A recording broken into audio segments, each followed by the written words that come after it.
Chris Doig, thanks for joining us today. I'm doing this interview so fans can get to know you a little bit more, both as a coach and as a person. Let's start by looking back at last season. Now it's all over, how do you reflect on the campaign? Obviously delighted for everyone connected to the football club that we managed to retain a League One status. I think it's obviously been a difficult year or so for the club. I think we're well aware of the importance of staying in the league. So I'm pleased for everyone, for the players and the staff, for all the work that they put in, for the chairman obviously, and the fans that we managed to get over the line. A little bit frustrated at times that, I think we're seeing that as a success. Hopefully moving forwards that we can have higher ambitions than that, but primarily just really pleased for everyone that we managed to get the job done. I know you don't like celebrating survival as such, but just how big an achievement was it to retain our League One status this year? Well, it was really. I think when we were appointed, if I'm right in saying, we were 7 points above the drop, but I think technically, teams below us, if they won their games in hand, we were actually in the bottom four, so to speak. So we knew when we came in, I think the managers said several times that we knew we were coming into a relegation battle. We were well aware of what we were coming into. It was maybe a bigger job and harder than maybe what we had first anticipated, but like I say, we managed to get the job done, so I'm pleased for everyone. But yeah, it was a difficult job. You obviously, when you came in first time, kept the team up that season as well, but it was a different league position then. The team were in the relegation zone then. But how does this survival compare to the last one? Similar, as in both extremely difficult, to actually achieve the aim of staying up. Obviously, first time around, we were rooted to the bottom of the table. The difference being really we had the January window where we could make a lot of changes. I think we brought 9 in and let 9 go. So there was quite a substantial change to the playing squad that season. Obviously this season we weren't able to do that. I think we just brought in Jack Hinchy initially.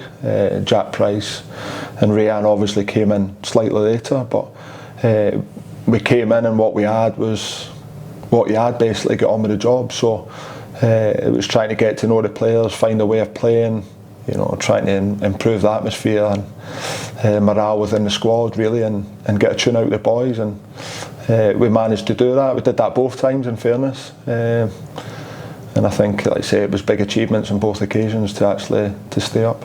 You've got obviously quite a lot of achievements in your time here, but you said to me before, staying up the first time, you feel that was your biggest achievement here. Is that still the case? Do you still feel that way? I think so.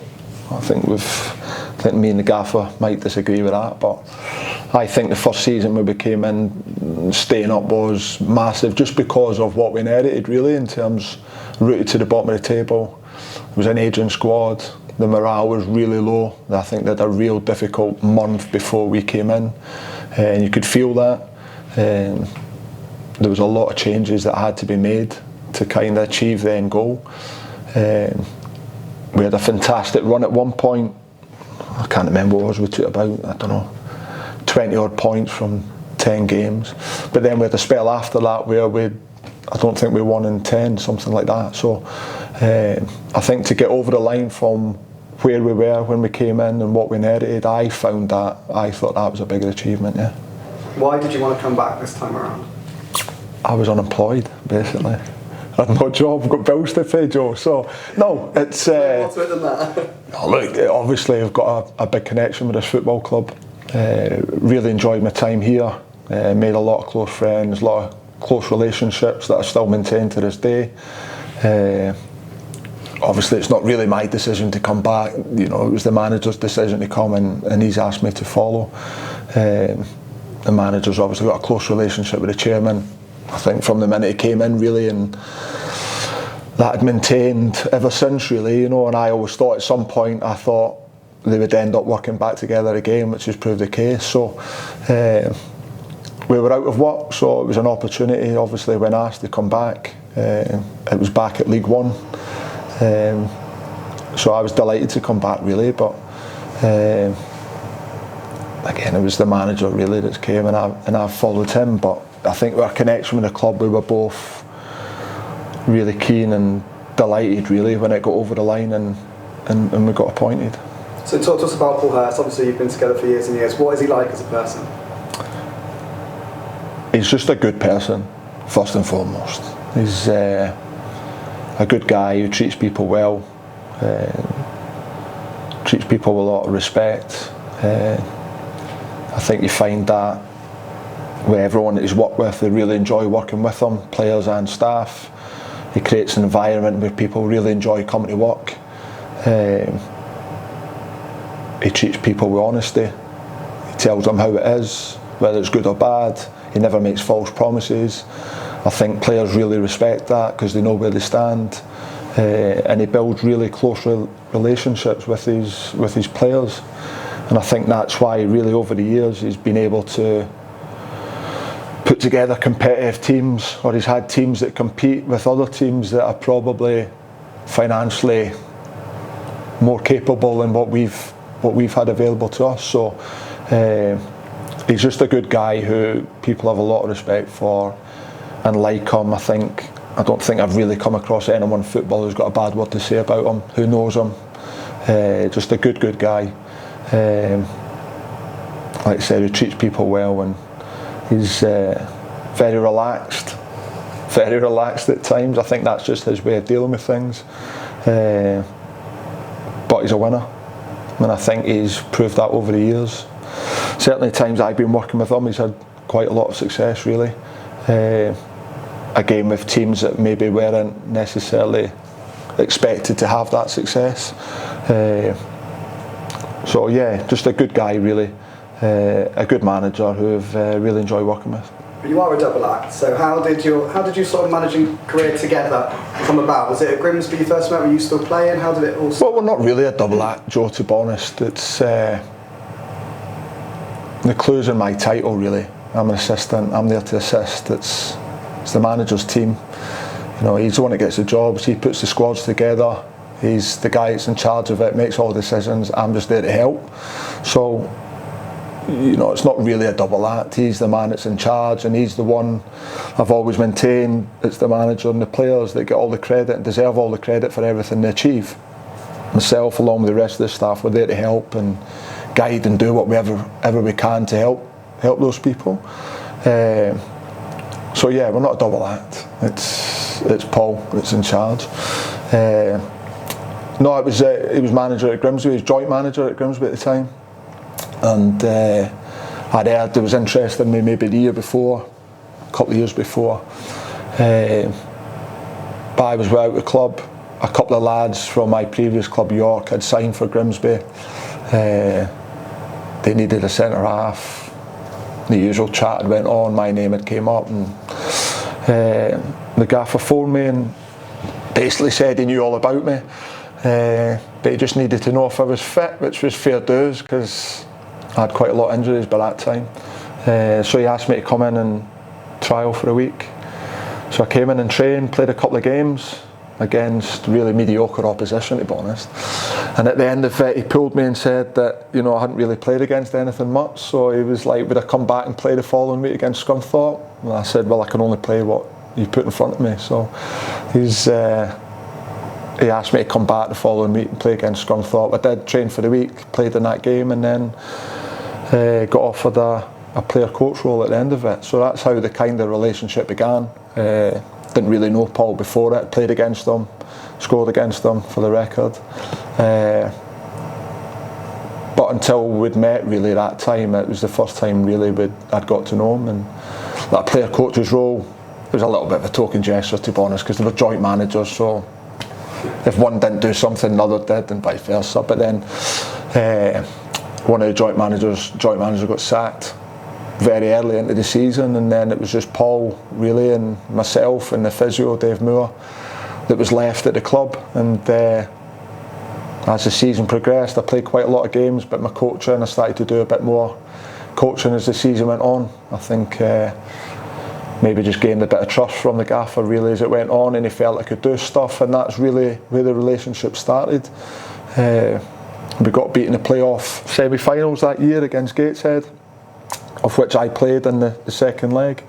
And at the end of it, really, he gave me the option. He didn't give me an option, he just asked me if I had the choice of one or the other, playing or coaching, what would I prefer to do. And I was honest and said coaching.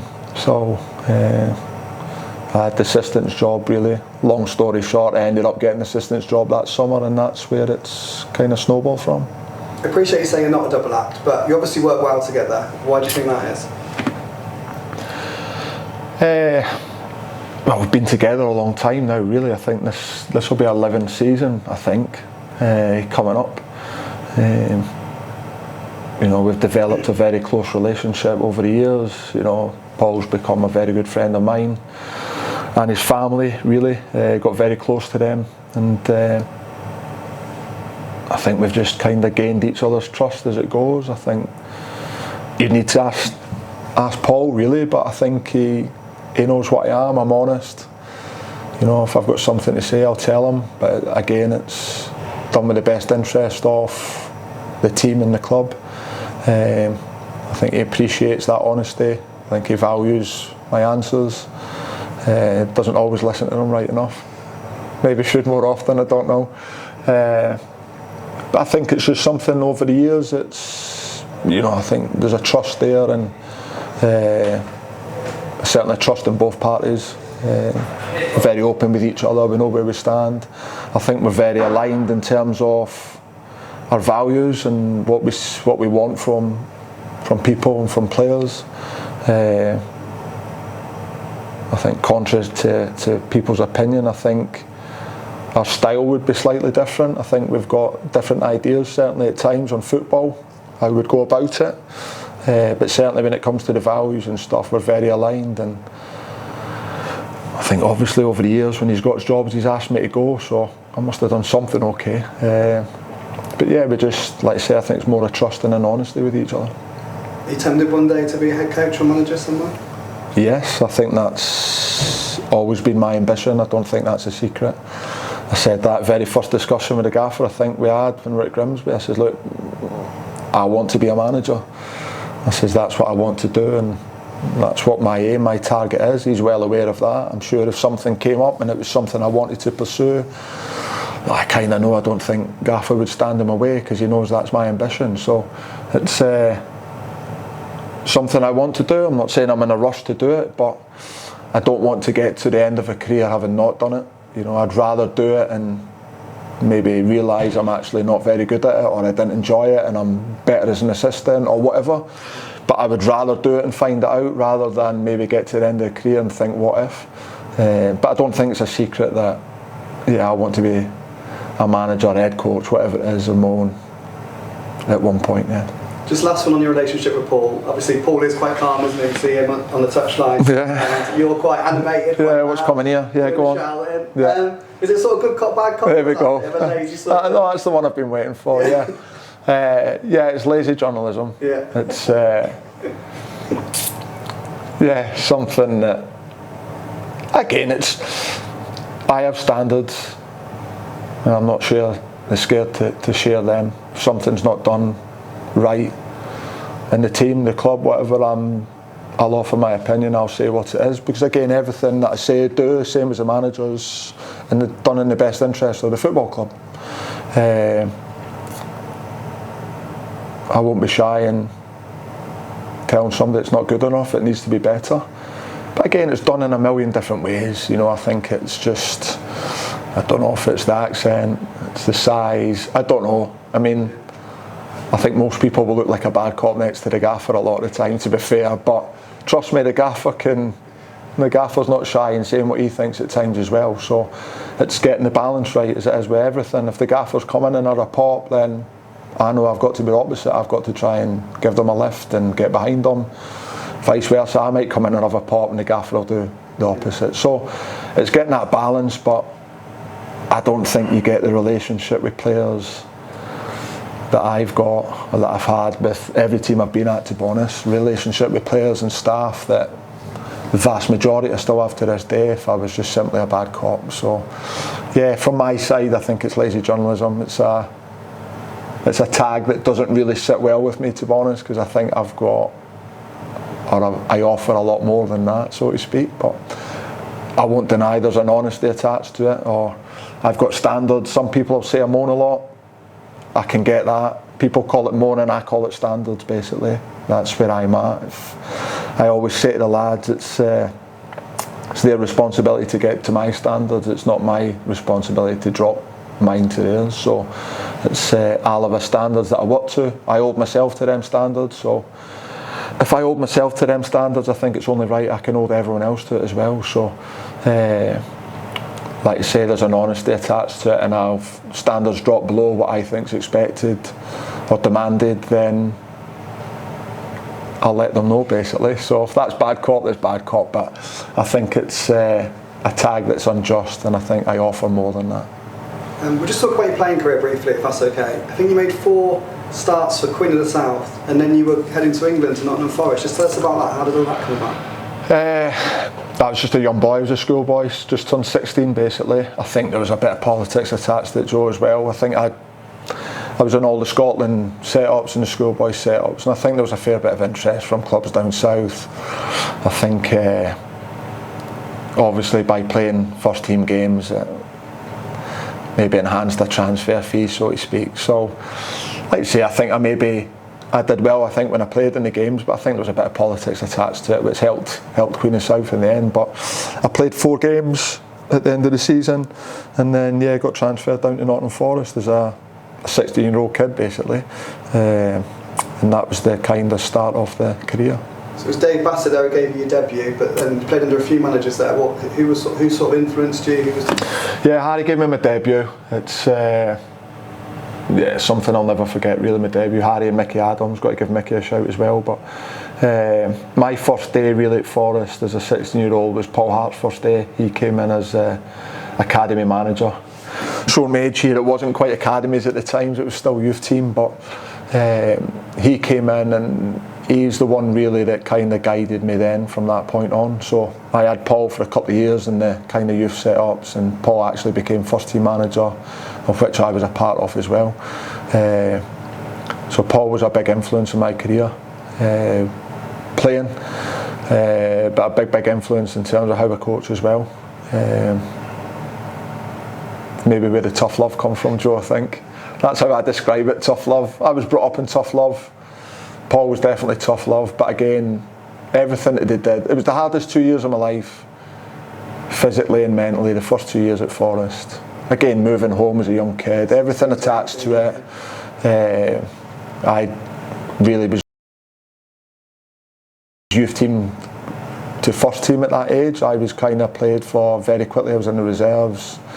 Made my debut for the first team when I was 17, so I'd kind of experienced a lot, but it was a real difficult 2 years. But the way I look at it now is certainly tough love from Paul. It was just preparing you for a life in football and for life, basically. You know, he was giving you the tools to succeed, and again, if you couldn't handle it then, you wouldn't handle it then when you got in the first team. So as hard as it was, I think I wouldn't change it for the world, and really owe a lot to Paul for what I've achieved since. After Forest, you went to Northampton, you won promotion from League One. How does that achievement rank in your career? Yeah, it was really looking back, I should maybe have left Forest before I did. Just to play games, really. I suffered a couple of bad injuries, which kind of knocked me back, and then, you know, a kind of emerging talent came through. Michael Dawson came through. He was playing with Des Walker in my positions, really, so it was very difficult for me to oust them too. And you get to a certain part in your career where playing games is the most important part, really. And eventually I moved to Northampton under Colin Calderwood, who I'd played with at Forest, and just playing games week in, week out made a massive difference. You felt as if you were actually a real part of something and contributing, and it was a great year with some really good lads in that dressing room, real experienced dressing room with Sean Dykes, Ian Taylor, Ian Jess, Jason Lee, guys like this that had been at the top level, and it was a real good year. And it was the first year I'd had of playing regular first team football. I mean regular as in week in, week out first team football, and I loved it, to be honest, and just capped it off getting promotion at the end of the season, so very quickly back in League One. So two clubs I've got a big attachment to. Forest, I grew up there. It was hard leaving because of just growing up there and everything he'd been through and the time that he'd spent at the club. I still do, still support them now, but Northampton was probably the first club, although I played more or less 100 games with Forest, it was the first time I felt as if I was a first team player. And again, another club I've got a lot of attachment to. You had spells in Australia and Indonesia. What was it like playing out there and living in those countries? Australia was good. Australia was really good. It was just something. I got to the point, I think I was 28, and I just came to the part of my life where I fancied a change. And I'd wanted to go to America really initially. And then the agent came back with someone for Australia. I thought, right, okay, that's a bit different. I just thought it was an opportunity, it was too good to turn down. A life experience as well. I thought, I was single at the time, I had nothing really holding me back, so I went out there and I had 2 fantastic years. Great group of lads. Football was really good. Really enjoyed the football. Again, just different experience, new stadiums, new teams, new players you're coming up against. It was just really enjoyable. Some real good staff. Fitness coach now, Clarkey, who's at Copenhagen, is the best that I've worked with. Again, I'd love to have had him from the start of my career. My second season, Graham Arnold was in charge, who's now the Shrews manager. So it was there was a good calibre, it was a high calibre of people that I played and worked with, and I really enjoyed it, to be honest. In hindsight, I kind of think maybe I should have stayed out there, but I'd turned 30, still single, wanted to do my badges, and everything was kind of dragging me back home, really everything. So made the decision to try and come back home, and Indonesia was just a stop off basically. It was just because the season in Australia finished end of February, the 1st of July, where I couldn't sign for anyone, and I got offered the chance to play 4 months in Indonesia, and I thought, why not? I'll go there and keep myself fit and play, so when I come back that I'm ready to go for the start of a new season in England. And again, different experience, a fantastic experience looking back, I must admit. Another time I really enjoyed, but yeah, it was just a great experience, great life experience, and one I'm really glad I did, yeah. Back to the here and now, we were quite quick after the final game of the season with our released and retain list. There's going to be some big changes to the squad next season. How much of a good thing is that? Well, it gives the manager a chance to put his stamp on the squad. Obviously, like I said previously, we only made a couple of changes really. So the squad we inherited was the squad that we had. So it gives the manager a chance to put his stamp on it and recruit players he feels can play the way he wants to play, and have a trust in players to do that. I think it's maybe right for the club to have a reset now and start again. And certainly it gives us that opportunity to do it. It also gives us a chance to really start from scratch in terms of our standards and our demands and what we expect week in, week out, in terms of performance, but also, regardless of opposition we come up against, it's just the way we are. It's we don't like losing, we want to win, but again, it's just all these things that we can imprint in a new squad basically. There'll still be some players that we inherited that'll be part of the squad, absolutely. So, but the main thing is just getting a squad together that we feel can really compete in League One. One player you did inherit but who you've wanted to keep is obviously Mal Bennon, who signed a new deal. How pleased are you that we've got that deal over the line? I'm really pleased for Mal, really pleased for him. I think had a difficult start to the season, I think he's alluded to that. I think he'd got back in the team just before we were appointed. But really from the minute we've come in, Mal's been fantastic. He's been ever present apart from the birth of his little one. He's played to a high standard, and I think he's deserving of his new deal. I think he's really happy at the football club. I think he likes how we work and training and how we go about our business. So I think he's pleased to be here. I think it suits him, obviously a young family now, and he's got other things to think about. And I think for both parties it was just a no-brainer really to get it done. So I'm delighted Miles here, but I'm really pleased for him that he got rewarded for the form that he showed in the second part of the season.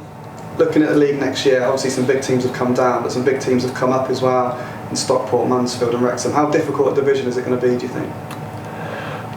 Yeah, you could say that. I think it's money just seems to have gone through the roof now with teams. Certainly 3 teams that have come up, I know, because we started in that league against them last year, I know financially what they offer. And then you've got the teams that are coming down, Birmingham, Huddersfield, Rotherham. So it's just, I think that's the one difference we see from the league from when we were here previously to now. There seems to be a real gulf in terms of teams at the top compared to teams at the bottom now. I think that gap's really widened now. So we're under no illusions how difficult it's going to be next season. Obviously competing against some very big teams and some very ambitious teams, but you know, like I said before, we don't really care who we play against or what budget they've got. We'll be going in to compete, and we'll have the mindset that we want to win every game we go into. You know, football fans are going to dream. Everyone wants to dream. 2017-18. Is there fans who want to know? Can you replicate it? Is it possible? Do you think? I think it's going to be very difficult to replicate that, but you know, we'll be giving it our all to do so. Really, we'll be ambitious. You know, like I said, it's going to be extremely difficult for us next season, but our mindset won't be just to survive. You know, we'll be going in there to do the best we possibly can, and who knows where that takes you. You know, it's first we've got to assemble a squad that we think's capable of competing in League One, and then when we get there, it's about giving it our best shot and just seeing where that takes us. Just on that 2017-18 team, because everyone likes to talk about it, what was it about that team that just clicked, do you think? Why was it so good? Good players who worked hard, in a nutshell. You know, there was nothing complicated about it. I think it was a very underrated team. I think we had some really good players in that. I don't think they were given the credit they probably deserve, or they're not given the credit for how good they were in terms of individually, certainly, and collectively. Recruitment was obviously massive that season. You look now, you've top of my head, you've got Dino, obviously, Ben Godfrey, Carlton Morris, all playing their trade in the Premier League. So, you know, we had some real good young lads that came into it, and we had some really good senior lads on top of it as well. We had a really good blend, but ultimately just good players who worked hard day in, day out. A driven team that, you know, gave everything they had, and again, there's a lesson there to be learned. It's, yes, good players, but you got the right attitude, the right mentality, and the right will to do well, then who knows what can happen. Just a couple away from football, what do you get up to in your spare time? What do you like to do? Not much now, Joe. If I'm not in the motorway, yeah. Little boy now who takes up all my time, really. So, yeah, I like a game of golf, things like that. Don't get a chance to now. In my garden, that's about as much as I get. That's the source I get. Cutting my grass, that's as exciting as it gets, Joe, now. So, no, I've got my little man now who's, yeah, the world to me, and he takes up all my time. So, it's always good to get home and see his face, basically, and it's needed after some disappointing results. It was certainly needed after some games this season, that's for sure. So what's your message to supporters for next season? Well, I watched a lot of games before we were appointed, and there was a lot of games where we were in charge of. Let's be honest about it, we didn't really give them much to shout about. So, you know, stick with us. You know, we want to try and put a team together that gives them more excitement, obviously, gets them an edge of the seats, makes them want to come and watch us. So it's our responsibility to try and create that, to give them something to get excited about. We want to put a team together, ultimately, that just makes them proud. And I've said before, if, you know, the team gives everything and leave everything out on the pitch and we don't get the right result, fans will appreciate it. I know they will, because the effort has been put in. So it's our responsibility to get a team together they're proud of. That's ultimately what we want to do.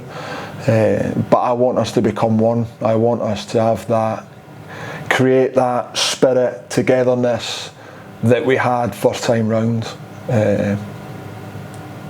Don't think it's been there since we've come back. I think it's obviously been a difficult few years, whatever, for the club. I think we need to try and get back to that where we're all in it together, that real family kind of spirit and atmosphere that we had certainly at the club before. So it's our job to try and get them excited and create that, but I want to try and create that unity again, that togetherness and spirit where we're all in it together and we all just stick together and have a good go.